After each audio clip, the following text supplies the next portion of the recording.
जीवनाच्या कठीण काळातून जात असताना जर तुम्ही आतून तुटून गेले, तुम्ही असं समजलं की आता सर्व संपलं, माझं चांगलं होऊच शकत नाही, तर तुम्हीच मला सांगा, त्या परिस्थितीमध्ये तुम्ही मजबूत नसाल, मनाने शांत नसाल, तुमच्यामध्ये हिंमत नसेल, तर कसं त्याला सामोरं जाऊ शकता? ज्या वेळेला ती परिस्थिती तुमच्यावर हावी होते आणि तुम्ही गिव्हअप करता, तुम्ही म्हणता आता सर्व संपलं, त्यावेळेला त्या परिस्थितीतून बाहेर येण्याचे मार्ग तुम्ही स्वतः बंद केलेले असतात. तुम्ही काय म्हणता? कठीण परिस्थिती आहे, म्हणून आतून तुटून गेलोय, काही सुचत नाही काय करावं. अहो तुम्ही मला सांगा, जसं एखादं वजन उचलण्यासाठी माणूस आतून तेवढा स्ट्रॉंग पाहिजे, तसंच ती परिस्थिती हँडल करण्यासाठी तुम्ही मनाने शांत आणि स्ट्रॉंग हवेत की नाही हवे? तुम्ही आधीच जर बोललात की मी आतून तुटून गेलोय आणि आता चांगलं होऊच शकत नाही, तर हे तुटलेलं मन घेऊन, हा नकारात्मक विचार घेऊन त्या कठीण परिस्थितीमध्ये तुम्ही कसं जगणार आहात? त्याला कसं सामोरं जाणार आहात? पहिल्यांदा हे लक्षात घ्या, तुमच्यामध्ये प्रचंड शक्ती आहे. ज्या अर्थी ही परिस्थिती या निसर्गाने तुमच्या आयुष्यात निर्माण केली, याचा अर्थ निसर्गाला हे माहिती आहे की या परिस्थितीला तुम्ही तोंड देऊ शकता. तुमच्यात जिंकण्याची क्षमता आहे. तुमच्यामध्ये ती ऊर्जा आहे. बस तो तुमची परीक्षा घेतोय. आणि म्हणून कठीण काळातून जाताना, ज्या वेळेला मनासारखं काहीच घडत नाही, अशा परिस्थितीतून जाताना तुम्ही मनाने स्ट्रॉंग व्हा. तुम्ही मनाने मजबूत बना. आणि मजबूत बनण्यासाठी, स्ट्रॉंग होण्यासाठी वाट बघू नका. कुणाकडे जाऊन त्याची सहानुभूती घेऊ नका किंवा दुसरं काही करू नका. बस एक क्षण हे ऐकता ऐकता स्वतःला जाणीव करून घ्या की ही परिस्थिती हँडल करण्यासाठी माझ्यात क्षमता आहे. दृष्टिकोन तुमचा बदलला स्वतःकडे आणि परिस्थितीकडे पाहण्याचा, की जीवन बदललं. ज्यावेळेस तुम्ही असं म्हणता मी हे करूच शकत नाही, त्यावेळेला या एका नकारात्मक विचारांच्या बीजामुळे तुमचं मन असेच विचार निर्माण करतं की तुम्ही हे कसं करू शकत. मग तुम्हाला तेच दिसतं की हे कसं तुम्ही करू शकत नाही, आणि छोटंसं संकट तुम्हाला मोठं वाटतं, कारण मनामध्ये काय आहे, मी हे करू शकत नाही. पण ज्या वेळेला तुमच्या मनामध्ये असं येतं की यस, मी हे करू शकतो, त्यावेळेला या सकारात्मक बीजामुळे तुमच्या मनात आता असे विचार येतात की असे कोणकोणते मार्ग आहेत की ज्याच्यातून मी हे पार पाडू शकतो हे कार्य, किंवा या कठीण परिस्थितीतून बाहेर जाऊ शकतो, किंवा आत्ता जी परिस्थिती उद्भवलेली आहे त्याच्यातून मार्ग कोणता निघेल, हे कधी मी याच्यातून बाहेर जाऊ शकतो. Yes I can. ही गोष्ट लक्षात घ्या मंडळी. असं काहीच नाही जीवनात की जे कायम राहतं. अहो 15 वर्षापूर्वीचे तुम्ही आणि आजचे तुम्ही दिसायला सुद्धा आणि मनाने सुद्धा बदललात. 15 वर्षापूर्वीचा काळ आपला आणि आजचा बदललेला आहे. पुढं अजून 2 वर्षांनी अजून चेंज होणार आहे. जीवन कंटिन्यू बदलत राहतं, परिस्थिती बदलत राहते. पण या बदललेल्या परिस्थितीला सामोरं जायचं असेल तर मनाने तुमच्या आधी येऊ द्या की हो, मीच तो आहे ज्याला परमात्म्याने शक्ती दिली ही परिस्थिती हँडल करण्याची. यस म्हणा, म्हणा एकदा यस, यस मी हे करू शकतो. ही गोष्ट लक्षात घ्या. तुम्ही तक्रार करत राहिला, तुम्ही रडत राहिला, तुम्ही दुसऱ्याला दोष दिले आणि दुसऱ्याची निंदा करत राहिली ना, तर तुमची शक्ती कमी होते.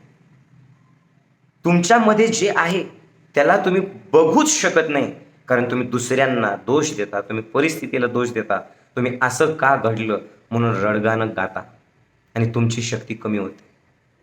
आधी जे घडलं ना, शांतपणे स्वीकारा. सांगा स्वतःला, ओके हे झालंय, ठीक आहे, व्हायला नको होतं, झालं, ठीक आहे, काही हरकत नाही. ज्या वेळेला तुम्ही असं स्वीकारता, स्वीकारल्याच्या नंतर तुमच्या डोक्यावरती ते ओझं राहत नाही, कारण तुम्ही त्या का घडलं, घडायला नको होतं, असं का झालं, माझ्या बाबतीत का झालं, त्यांच्या बाबतीत का नाही घडलं, मी तर काही वाईट काम नाही केलं, मग माझंच असं का झालं, या असल्या प्रश्नांमध्ये गुंतत नाही. मंडळी, हे जे प्रश्न आहेत ना, हे तुम्हाला पुढं जाऊ देत नाही. हे सारखे सारखे तुम्हाला मागं खेचतात. आणि म्हणून ज्या वेळेला तुमच्या मनात असा प्रश्न येईल की असं का घडलं, त्या क्षणाला स्वतःला सांगा, प्रश्न निर्माण करू नको. यस म्हण, जे घडलं ते स्वीकार, ते होऊन गेलं. आता आता याच्यातून बाहेर कसं यायचं ते बघा. आणि याच्यासाठी पहिलं आहे स्वीकार भाव पाहिजे. दुसरं, कुणाबद्दलच तक्रार नाही करायची. काही गरज नाही तक्रार करायची. तक्रार करून ना तुमचं जीवन बदलतं, ना समोरचे लोक बदलतात, ना परिस्थिती बदलते. मंडळी, समजून घ्या, ज्यावेळेस तुम्ही तक्रार करता ना, त्यावेळेस तुमचं लक्ष तक्रारीमध्ये असतं. तुम्हाला असं वाटतं त्या लोकांनी बदलावं, त्या लोकांनी असं वागणं बंद करावं. मंडळी, दुसऱ्यांनी बदलून तुमचं जीवन कसं बदलेल? आज हे लोक तुमच्या समोर आहे, आज ही परिस्थिती तुमच्या आयुष्यात आलेली, उद्या दुसरी परिस्थिती असेल, याच्याही पेक्षा मोठं संकट असेल, याच्यापेक्षा वेगळे अजून त्रास देणारे लोक कदाचित येऊ शकतात. हे बदलण्याची गरज नाहीये. तुम्ही बदला, तुम्ही शक्तिशाली बना, तुम्ही स्ट्रॉंग व्हा, तुमच्या तक्रारी बंद करा. आणि याला कसं सामोरं जाऊ शकतो हे बघा. रडगाणं गाणं बंद करा, दुसऱ्याची निंदा करणं बंद करा. आपला फोकस, आपला एम नेहमी मी काय करू शकतो, माझ्यात काय ऊर्जा आहे, माझ्यात काय शक्ती आहे, याच्याकडे पाहिजे. पण कठीण काळात मनाला मजबूत कसं बनायचं? स्वीकार भाव ठेवायचा. जे घडलं त्यात रडत बसायचं नाही, अडकायचं नाही. ओके, ठीक आहे, घडलं असं म्हणायचं. याच्यातून मी बाहेर कसं येऊ शकतो हे बघायचं. आणि मी हे करू शकतो, माझ्यासोबत परमेश्वर आहे, माझ्यासोबत निसर्गाची ऊर्जा आहे, असा भाव ठेवायचा. सतत चेहऱ्यावरती सुंदर स्मितहास्य ठेवा.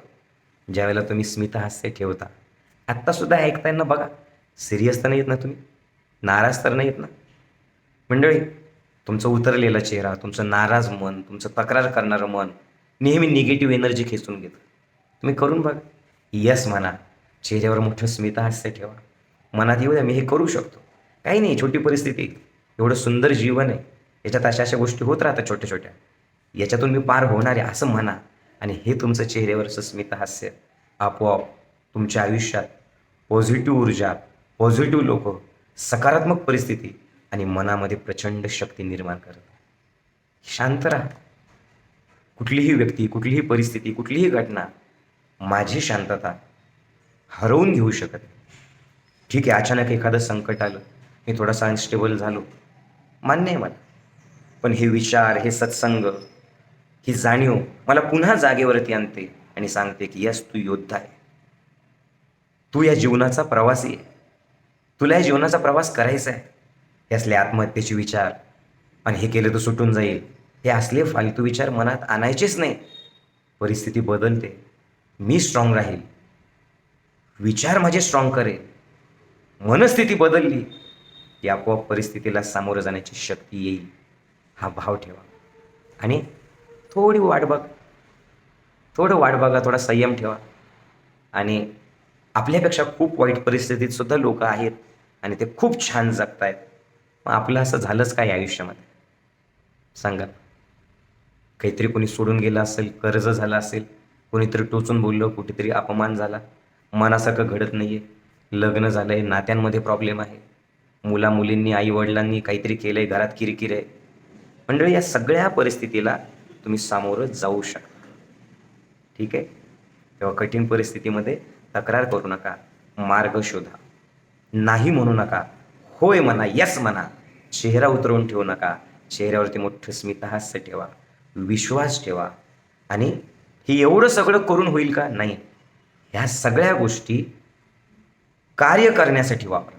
नुसतं बसून राहून काही होत नसतं. पोकळ गप्पांनी काही बदलत नाही जीवन.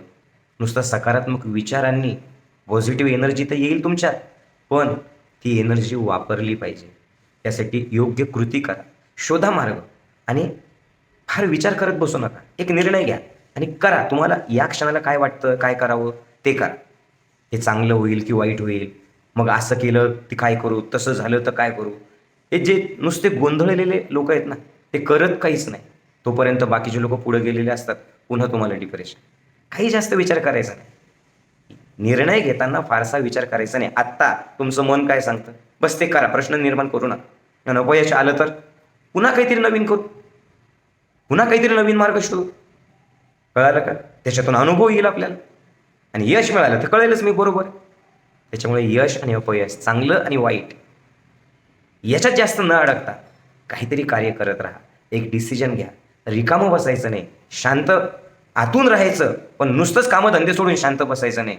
नेहमी स्वतःला व्यस्त ठेवा, बिझी ठेवा, आनंदी ठेवा. चांगल्या लोकांसोबत बोला, चांगली पुस्तकं वाचा, खेळा. किती दिवस झाले तुम्ही खेळले असते. खेळण्यातून शरीर आणि मन रिलॅक्स होतं. आणि ज्यावेळेस तुम्ही खेळता, हसता, नाचता, गाता, आपोआप तुमच्यात ऊर्जा येते. तुम्ही म्हणताल माऊली परिस्थितीच वाईट आहे त्याच्यात असं कसं राहायचं. बरोबर आहे. काळोखाला दूर करायचं असेल तर काळोखाने करूच शकत नाही. दिवा लावावाच लागतो. प्रकाशच काळोखाला दूर करू शकतो. असंच तुमचे पॉझिटिव्ह विचारच तुम्हाला कठीण परिस्थितीतून बाहेर नेऊ शकतात. तेव्हा विश्वास ठेवा आणि काहीतरी कार्य करा.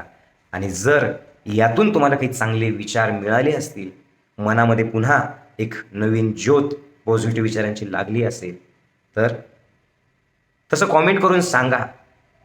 ज्योतसी ज्योत जगातेच्या.